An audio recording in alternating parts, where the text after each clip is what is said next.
Bismillahirrahmanirrahim. Assalamualaikum warahmatullahi wabarakatuh.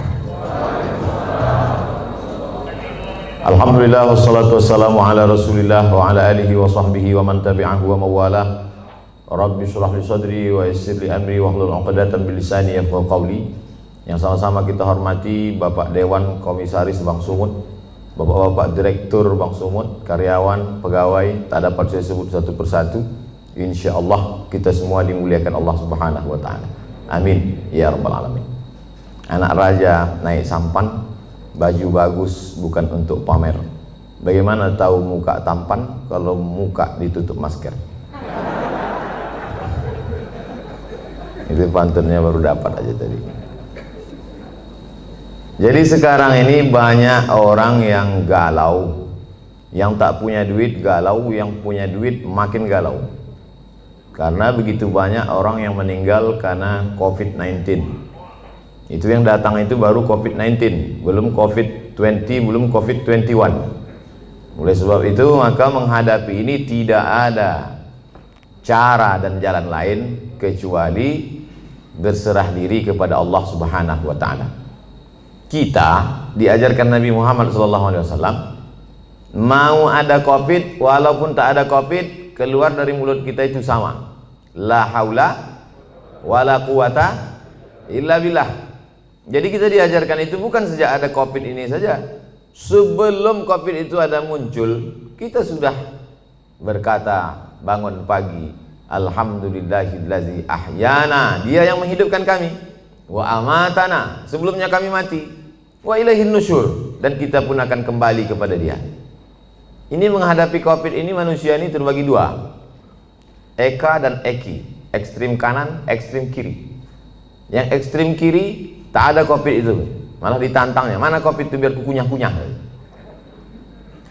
Yang satu lagi pula amat sangat ketakutan COVID, semua dicucinya, semua cuci, wali ke rumah semua cuci tangan, sampai saking seringnya cuci tangan sampai nampak contekan waktu SD dulu.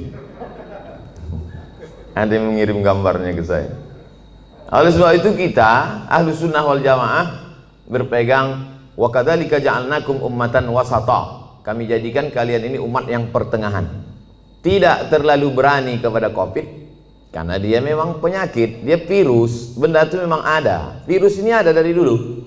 Virus flu, influenza, sampai sekarang belum hilang. Maka banyak orang kena influenza. Virus penyakit kuman malaria sampai sekarang masih ada. Jadi yang namanya virus, kuman, bakteri, penyakit itu ada. Ada yang mati, ada yang tak mati. Jadi kemarin kebetulan saya ceramah di rumah sakit, ketemu sama dokter. Kata Pak Dokter, Ustadz Somad, itu sebetulnya kalau kita cuci tangan itu membunuh bakteri.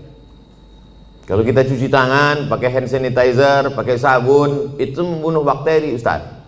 Adapun virus tak mati, kata dia. Saya tak pula saya tanya apa beda virus sama bakteri. Nampak kali bodoh kita kan? Masa profesor nanya? Ya diam aja, saya angguk-anggukkan aja. Jadi Ustadz Somad, itu virus itu cara mematikannya bukan dengan cuci tangan, Pak Ustadz. Saya diam aja, saya dengar terus. Cara mematikannya itu jangan kasih dia makan. Makanan virus itu gula. Maka kalau tak ada gula, mati dia. Jadi bagaimana cara membunuhnya? Kata dia, banyak-banyak puasa sunat. Memanglah itu ajaran Nabi Muhammad SAW. Jadi kalau orang yang faham hikmah di balik ini, maka sesungguhnya dia tahu bahwa Nabi Muhammad SAW itu tidak hanya mengajarkan kita doa, tak hanya mengajarkan baca yasin, tahlilan, takziah. Bukan hanya itu, bahkan sampai ke virus, bakteri, pandemi, wabah abad 21 pun sudah diajarkan Nabi sejak 14 abad yang silam. Apa kata Nabi? Iza sami'tum bihi, kalau kau dengar ada suatu wabah terjadi di suatu negeri, la taqdimu ilaihim, jangan kalian datang ke situ. Kalau ada suatu wabah terjadi, sudah ditetapkan bahwa negeri itu zona merah, zona hitam, jangan kau datang ke sana. Wa idza waqa'tum bihi, kalau di kampung halamanmu terjadi suatu wabah pandemi, la takhruju firaram minhu. Kalau kau dengar ada suatu wabah terjadi di suatu negeri, jangan kau datang ke sana. Dan kalau kau berada di suatu negeri terjadi wabah di situ, jangan kau keluar dari kampungmu. Itulah yang dikenal orang sekarang dengan istilah PSBB, lockdown, social distancing. Bahkan kemudian beberapa negeri kota sampai dikepung, tak boleh keluar, polisi tentara dikerahkan. Sudah diajarkan Nabi SAW 14 abad yang lalu. Bagi yang belum kena, amalkan ini. Bagi yang sudah kena, mati dia. Nabi mengeluarkan statement sabda. Apa kata Nabi? Al-mat'unu syahid. Orang yang mati kena penyakit wabah, syahid, maka matinya mati syahid. Orang yang mati syahid itu selamat dari 4. Tak merasakan sakratul maut, tak merasakan azab kubur, tak merasakan hisab, langsung masuk surga. Jadi Nabi itu sudah berikan 2 langkah. Bagi yang belum kena, ini obatnya. Yang sudah kena, ini obatnya. Maka keluarga tak terlalu bersedih hati. Kenapa? Karena saudaranya, keluarganya, bapaknya, ibunya, anaknya, neneknya, keponakannya, jirannya, sahabatnya itu meninggal dunia dalam keadaan syahid. Dan bagi yang masih hidup, kita diajarkan untuk melakukan langkah-langkah social distancing, protokol kesehatan. Makanya saya tak berani kalau ceramah tausiah di tempat yang tak bisa dibuat protokol kesehatan. Nah, adapun di sini bisa Ustadz nanti di Wang Sumut, nah kita tengok dulu ada tak protokol kesehatan. Ternyata lengkap semuanya. Begitu datang tak bisa dikenali mana direktur, mana, sama semua mukanya, tutup muka. Biasa dulu saya ke Medan ini disambut dengan tola'al badru alaina, solawat, salatullah, salamullah. Tapi begitu datang sini tidak, begitu datang langsung tembak. Masih syukur segan dia tak tembaknya kening tangannya. Kalau tempat lain langsung pang. Habis itu tempat duduk berjarak, pakai masker. Artinya apa? Kita tidak terlalu cemas sekali, tapi kita juga tetap menjaga ini. Jangan terlalu takut kali, jangan pula terlalu berani kali. Nah, kita tetap macam biasa aja. Coba kalau kita terlalu cemas, terlalu takut, terlalu ngeri, iman kita jatuh, imun kita turun, di situ dia masuk. Jadi agak beranikan sedikit, biar jangan apa kali COVID itu. Begitu kalau orang Medan.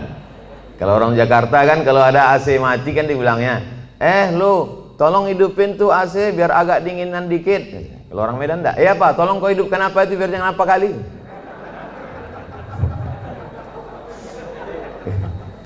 Bapak Ibu yang dimuliakan Allah Subhanahu wa taala. Qul, katakanlah, lan yusibana illa ma kataballahu lana. Tidak ada yang menimpa kita kecuali sudah ditetapkan Allah Ta'ala untuk kita.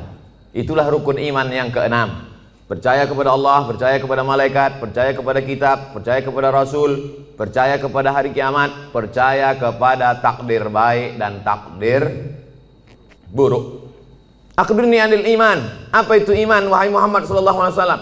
Antu'mina billah wa malaikatihi wa kutubihi wa rusulihi wal yawmil akhir wa biqadri khairihi wa syarrihi, percaya kepada takdir baik, takdir buruk. Tapi ini masalah takdir ini kita mesti dalam menyikapi takdir kita ada al-kasbu wal ikhtiar, ada usaha. Dengan penuh kesadaran kita tak pakai masker, tak social distancing, tidak cuci tangan, tidak pakai hand sanitizer, itu bukan tawakal. Itu bodoh yang terlalu diperlihatkan. Kalau bodoh sendiri aja, jangan ngajak-ngajak orang.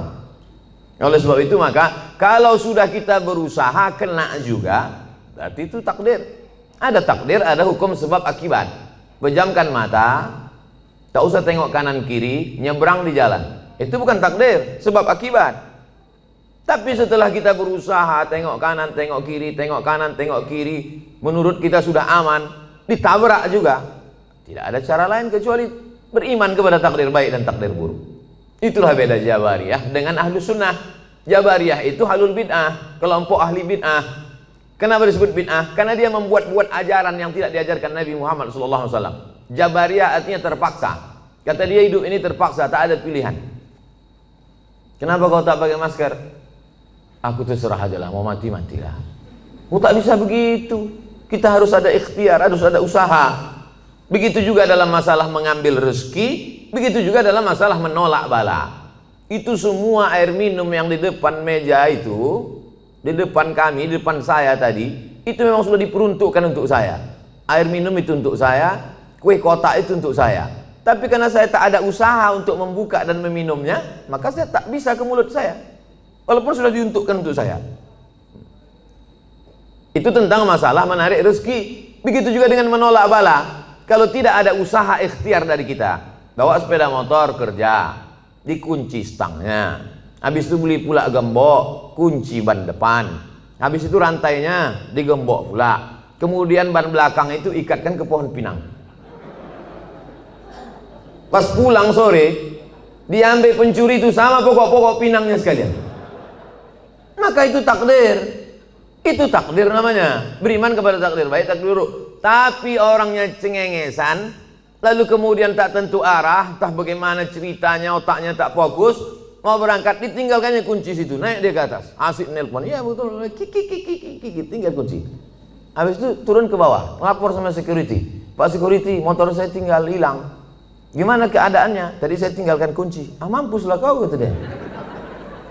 Kenapa? Berarti kurang usaha, tak ada ikhtiar. Itu yang diajarkan Nabi Muhammad SAW. Jadi ke suatu ketika seorang sahabat masuk ke dalam Masjid Nabawi. Ditanyanya Nabi, ya Rasulullah, itu ontaku di luar, belum kutambatkan. Aqiluha wa atawakal, utliquha wa atawakal. Ku lepaskan aja begitu baru aku tawakal, atau ku tambatkan dulu ke pokok kurma baru bertawakal. Kata Nabi, kau ikatkan dulu, kau tambatkan dulu baru kau bertawakal. Sebetulnya itu pikiran sederhana saja. Cuman sahabat ini mau ngetes cemana sebetulnya ajaran Islam ini. Apakah perlu usaha atau tawakal saja? Kata Nabi, kau tambatkan dulu, kau ikatkan dulu, kau yakinkan dulu dia tak lari. Setelah itu barulah kau tawakal kepada Allah. Begitu dalam masalah mencari rezeki, begitu juga dalam masalah menolak bala. Wa iyyam sasqallahu bidurrim fala kashifa lahu illahu. Kalau kau ditimpa suatu musibah, penyakit, kehilangan, kebakaran, tumpur, hilang, bangkrut, tidak ada yang bisa menyingkapkannya kecuali Allah. Wa yuridka bi khairin fala radda li fadlih. Tapi kalau Allah mau ngasih kau rezeki, mau menaikkan jabatanmu, maka tak pula ada yang bisa menolaknya. Itulah makanya setiap subuh kita katakan raditu billahi Rabbah, aku ridha menerima segala sesuatunya. Hanya saja kadang orang kita ini salah pasang. Kalau ada terjadi sesuatu musibah terjadi, dia katakan ikhlas ya, ikhlaskan aja. Sebetulnya yang tepat itu bukan ikhlas, ridha. Ridha menerima ketetapan Allah Subhanahu wa taala. Ridha itu bahasa kitanya apa? Ridha itu artinya plong, berlapang dada. Seperti ridhonya orang mati dimandikan oleh orang yang memandikan jenazah. Begitulah ridha kita kepada takdir ketetapan Allah. Sebagaimana orang mati dimandikan. Ibu bapak pernah menengok orang mati waktu dikorek hidungnya melawan dia? Yang kau cucuk-cucuk hidung gitu? Tak ada. Terserahlah, mau kalian cucuk hidungku, telingaku, terserah. Makanya waktu kita masih hidup ini baik-baik sama orang. Nanti balik dari sini cari di RT RW itu siapa yang memandikan jenazah, baik-baik sama dia. Kalau kita sombong-sombong sekarang, pas kita mati nanti disemprotnya pakai dorsmir. Apalagi Bank Sumut ada program santunan, santuni mereka memandikan jenazah, orang yang menguburkan, orang yang supir ambulan. Kalau mati kita, supir ambulan tuh baik sama kita, pelan-pelan dibuatnya, lari-lari 20. Coba kalau kita sombong angkuh, dibuatnya 120, rantuk-antuk kepala kau di belakang. Nyawa baru tercabut, sakitnya belum hilang, lempang. Baru kau tahankan dulu, sombong kali kau kan, kata dia. Oleh sebab itu maka ini semua adalah bagaimana kita menyikapi hidup. Hidup ini dari dulu sampai sekarang begini-gini aja. Dari sejak zaman Nabi Adam sampai Adam Smith, hidup ini begini-gini aja. Yang kaya sombong, yang punya jabatan sombong, orang miskin susah melarat, mau mati aja bawaannya. Jadi tinggal kita bagaimana menyikapi hidup. Dulu yang hidup di Medan ini datuk nenek moyang kita. Habis masa mereka datanglah masa ayah emak kita. Habis masa mereka sekarang masa kita. Ini sedang hijau-hijaunya ini. Ibarat baru bertunas hijau, berbatang, mekar, berputih, berbuah, kuning, layu, mati. Yang di hadapan saya ini hijau-hijau semua. Maskernya maksudnya. Sampai masanya kita akan menguning dan layu. Saya ini agak kuning sedikit. Habis itu tak lama ini layu dan mati. Kemudian datang masa anak kita. Hidup ini singkat Bapak Ibu. Tapi kalau salah kita menyikapi hidup, penyesalannya luar biasa. Takut mati, takut pensiun, takut tak ada duit, takut susah, takut tak ada kerja, pergi ke dukun. Pak dukun, tolong aku. Dalam hati dukun tuh, aku udah lama juga minta tolong sama hantu ini, kata dia. Minta tolong lah pula sama dukun. Ilaha illallah Muhammadur Rasulullah.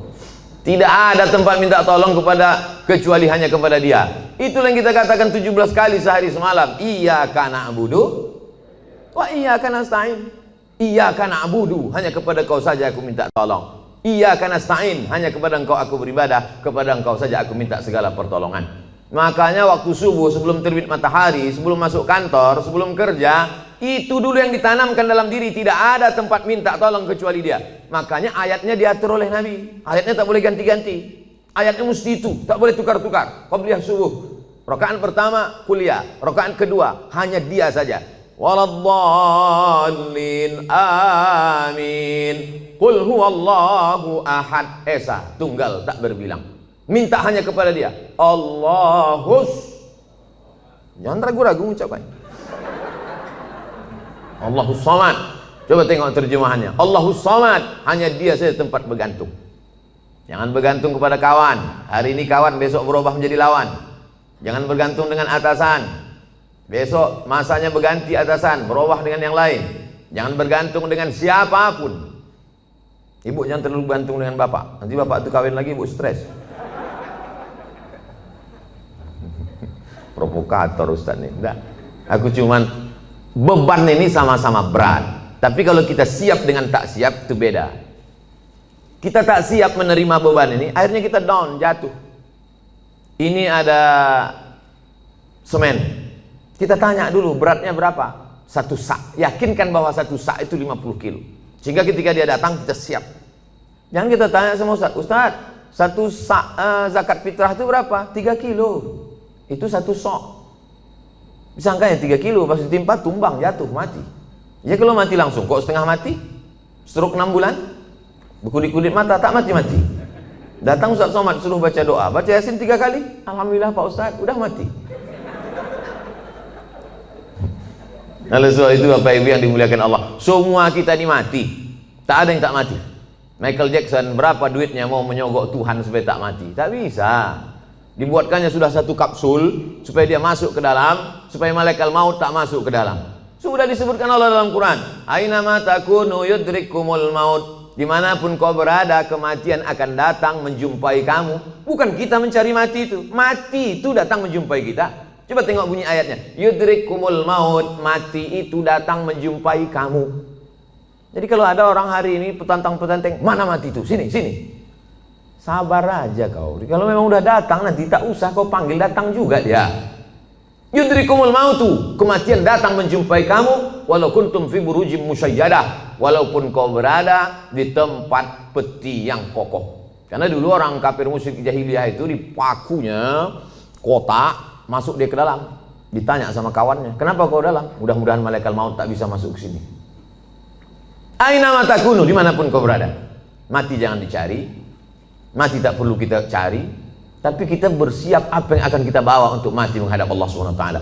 Lan tamuta nafsun qabla an tastakmila rizqaha wa ajalaha. Orang tidak akan mati sebelum 2 penuh. Rezekinya penuh, ajalnya penuh. Asal sudah penuh, jalan. Kita ini macam truk. Selama belum penuh, berhenti dia. Asal sudah penuh, jalan. Abdul Somad belum penuh lagi. Bapak-bapak di depan sama ibu ini pun nampaknya belum lagi penuh. Asal sudah penuh. Makanya wafat itu artinya penuh. Wafat artinya penuh. Kemana sih anu? Udah penuh Pak Ustaz, udah jalan duluan. Nanti kalau nampak kawan macam-macam dia, tak sholat dia, tak zikir dia, tak sedekah dia, kasih tahu sama dia. Ku tengok kau udah agak-agak penuh ini. Bapak Ibu yang dimuliakan Allah Subhanahu wa taala. Ustaz takut tak mati itu? Saya tidak takut kali. Cuma agak takut juga sedikit. Semua hidupnya sudah saya rasakan. Disambut oleh orang-orang besar, hebat-hebat, sultan-sultan, raja-raja, udah menteri-menteri, udah. Disambut pula sampai ke hutan belantara, sampai tak ditegur orang, sudah. Masuk saya ke dalam hutan-hutan, satu pun tak ada menegur, tak ada yang kenal. Jalan saya cuek aja dia. Bapak, kata saya, kata dia. Pernah, macam-macam. Ceramah diundang orang pakai mobil mewah, pernah. Ceramah diundang pakai mobil sayur, pernah juga. Kalau pakai mobil mewah itu kita dijemput orang, buka kan kacanya. Jalan ya. Begitu sebut pakai mobil sayur, baru gini mati mesin.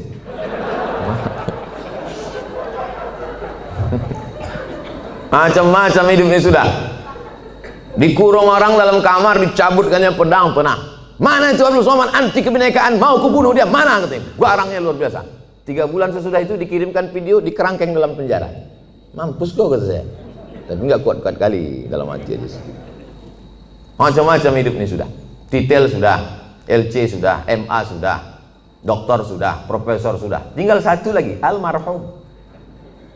Nah, oleh sebab itu mati ini, dulu saya berpikir bahwa mati itu 63 tahun, mesti macam umur Nabi Muhammad SAW. Ternyata kawan-kawan, saya pejamkan mata, si Anu kawan kuliah saya meninggal, si Anu kawan saya dulu SMA meninggal, si Pulan kawan saya dulu sama-sama SD, sama-sama cabut kami, sama-sama mandi di sungai, meninggal. Jadi kita kalau nengok orang meninggal itu jangan tengok yang tua-tua. Itu kekeliruan kita. Nengok orang meninggal yang ubannya banyak, sehingga habis itu kita nengok di kaca, masih 3, masih lama lagi. Malaikat maut menengok orang mati itu, mencabut nyawa itu tidak menengok ubannya.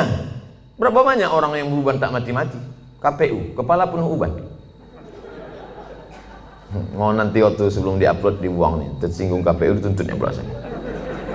Saudara yang dimuliakan Allah Subhanahu wa taala, oleh sebab itu maka bagaimana kita menjalani hidup ini, yang masa lalu sudah lewat, yang masa akan datang kita tak tahu, maka kita jalani yang masa sekarang, bagaimana kita melangkah ke depan.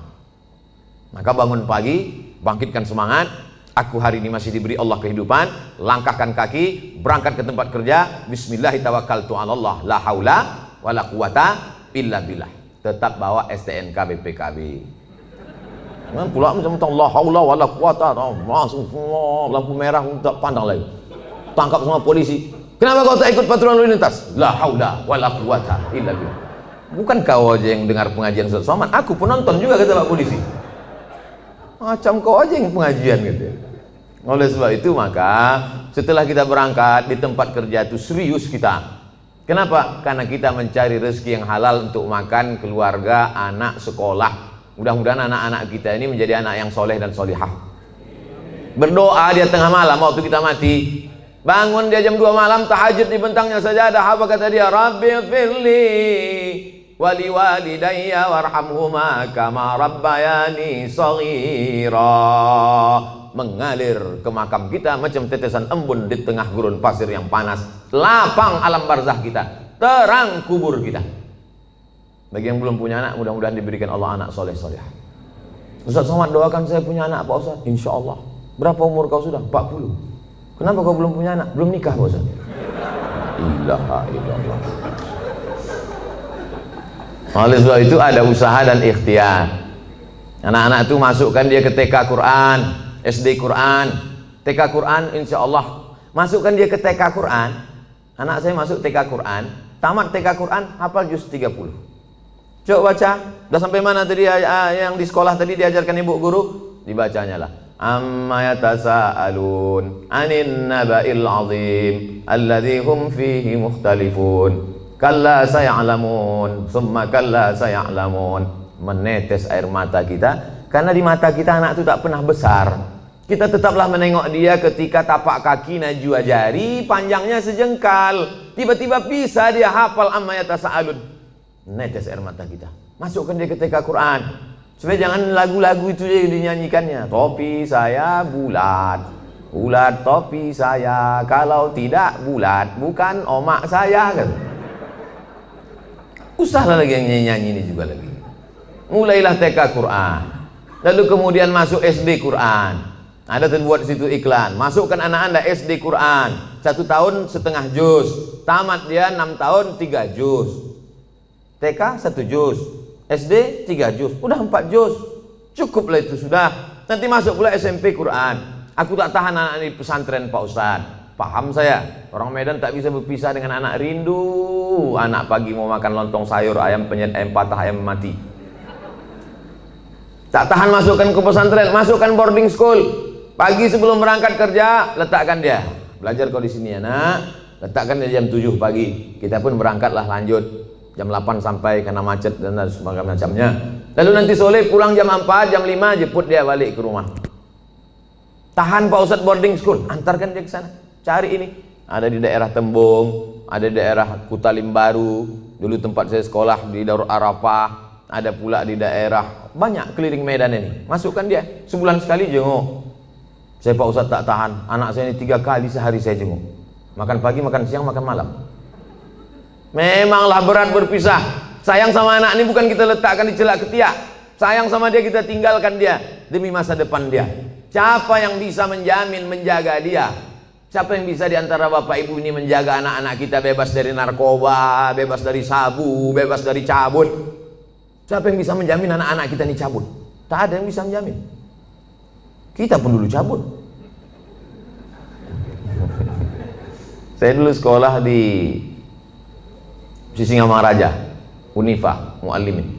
Pernah juga cabut ke Deli Plaza, ke Medan Plaza. Makanya waktu lewat di Medan ini saya cari manalah tempat cabut dulu, hilang udah semua. Pernah, cuma tak sering-sering kali. Saya sebetulnya tak jahat, kawan-kawannya aja.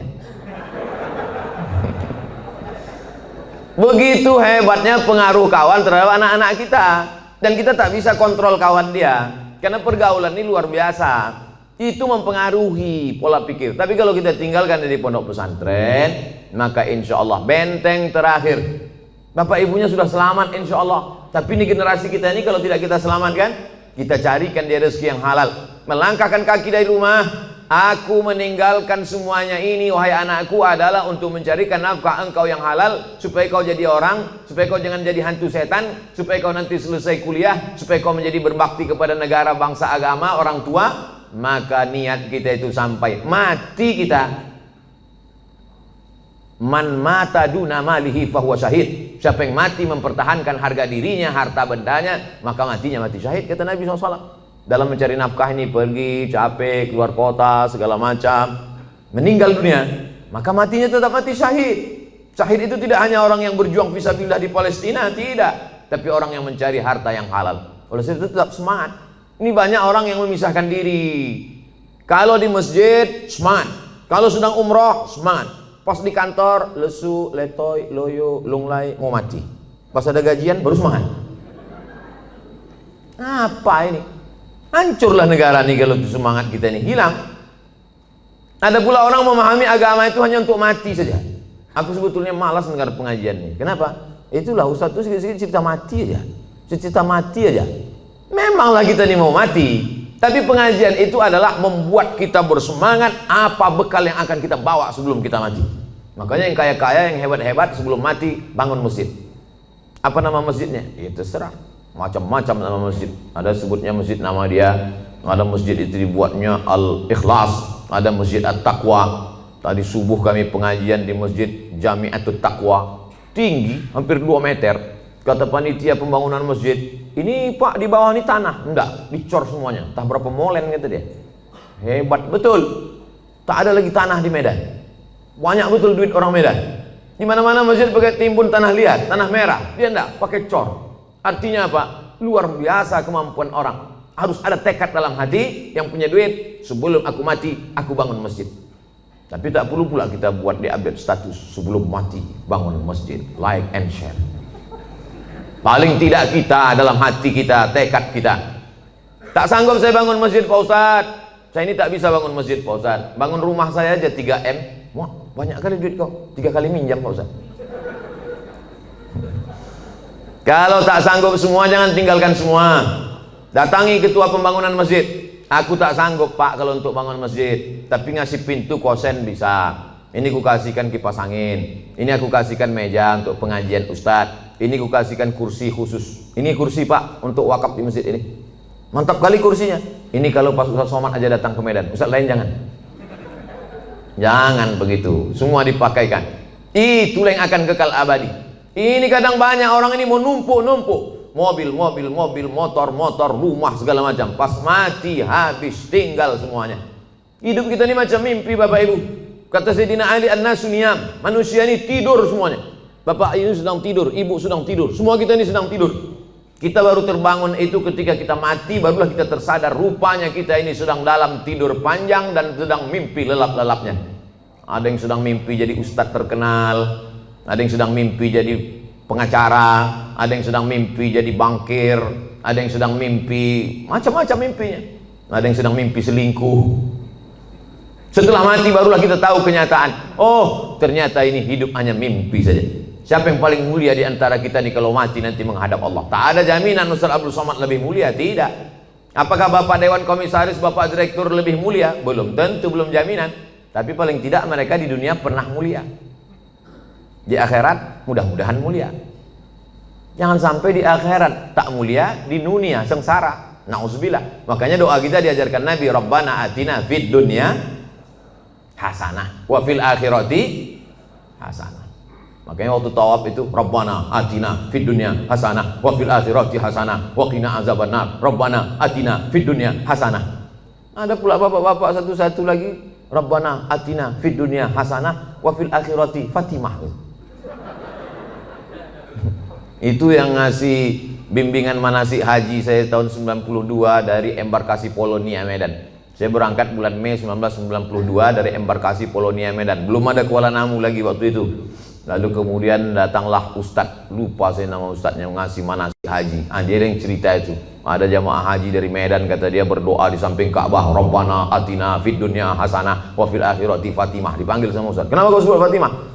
Kalau aku sebut dua kali hasanah, marah Hasanah. Biniku yang kedua Fatimah. Itulah pentingnya kita paham apa yang kita doakan ini. Artinya semangat saja tak cukup. Kita mesti berdoa kepada Allah Subhanahu wa taala. Allah itu suka kita meminta, kata Nabi, sisa'ana alih. Walaupun ketika selapmu, sendalmu putus. Pas mau masuk masjid, pakai sendal, putus dia, berdoa, ya Allah, putus sendalku ya Allah. Allah suka kali menengok kita mengadu kepada Allah. Minta sama Allah, meleleh air mata kita kepada Allah. Ini banyak sekarang orang tak mau lagi berdoa, sombong. Assalamualaikum warahmatullahi wabarakatuh. Assalamualaikum warahmatullahi wabarakatuh. Assalamualaikum warahmatullahi wabarakatuh. Langsung buka HP. Tengok dari belakang macam kusuk berdoa. Pas depan Romi megang handphone. Kok kenapa tak berdoa? Alah, yang lama aja belum kabul, ngapain tambah lagi? Ini orang, astagfirullahaladzim. Oleh sebab itu saya tetap berdoa. Sebelum berangkat dari kemari berwuduk dulu. Bukan mau sholat, enggak. Sholat sudah jamak, tadi jamak takdim. Zuhur dengan asar, ditarik asar ke zuhur. Tapi saya akan menghadapi hamba-hamba Allah. Ya Allah, yang mau ku hadapi ini nanti hamba-hamba Allah semua. Yang saya hadapi ini hamba Allah kan? Ada juga hamba setan sekarang. Menyembah Nyi Blorong, Nyi Loro Kidul, menyembah hantu tuyul, menyembah begu ganjang. Yang kita sembah ini Allah. Ya Allah, yang mau ku hadapi ini hamba Engkau ya Allah. Bajunya aja macam-macam. Ada bajunya komisaris, ada bajunya direktur, ada bajunya security, ada bajunya pegawai, ada bajunya office boy, ada bajunya karyawan. Bajunya aja beda, isinya sama. Semua ini isinya sama. Kalau dibelah keluar urat, keluar darah. Ada di antara nih kita nih kalau dibelah keluar kabel. Nah ada. Sempat ada di sini dibelah keluar kabel, dua kemungkinan. Kalau tak Robocop, Transformer. Nggak ada. Selama masih ada kulit, ada darah, ada daging, berdetak jantung, berarti jantungnya. Semua kita nih casingnya aja macam-macam, jantungnya sama. Makanya saya kadang dikritik jamaah, Ustaz ceramah bajunya itu terus, pakailah baju lain. Saya pakai baju. Batik dari mana tuh Pak Ustaz? Batik Tapanuli Selatan. Mereknya Pak Ustaz Casio, dikasih orang. Saudara yang dimuliakan Allah Subhanahu wa taala. Baju kita aja, casing kita aja yang beda. Isinya di dalam sama, tetap jantung tuh yang berdegup, yang berdetak. Berdegup, berdetak. Begitu kalau orang kerja di bank. Kalau orang utang nasabah baru agak kencang sedikit.